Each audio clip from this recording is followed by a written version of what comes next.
脱ぎなよ。服着てると沈んじゃうよ。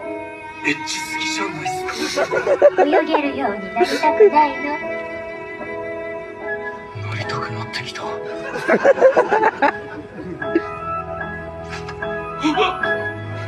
デンジ君も裸なっちゃおう。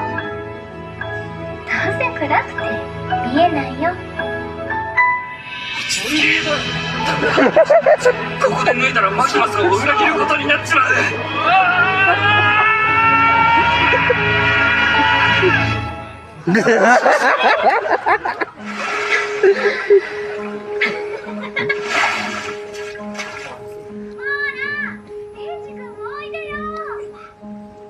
ダメだ、デンジ。言ったら俺の心もいっちまう。はは